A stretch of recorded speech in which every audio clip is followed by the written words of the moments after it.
দেখুন গ্রাম বাংলার পরিবেশ, আমাদের হারিয়ে যাওয়া এই ধান চাষ। এখন ধান উত্তোলন হয়ে গেছে, এখানে ধান মাড়াই চলছে।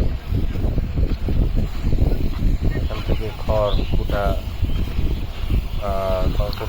উৎপাদন করতেছে, ধান আলাদা করতেছে খড় থেকে। এই খড় যাবে হচ্ছে গরু গবাদি পশু এগুলোর জন্য। এটা হচ্ছে দিয়াখালী আশুলিয়া। স্পটটা খুবই সুন্দর, এখানে সবাই ধান চাষ করে। যেহেতু সুইচ গেট থেকে পানি ছেড়ে দিচ্ছে, এটা সবাই তাড়াতাড়ি করে ধান উঠিয়ে নিচ্ছে।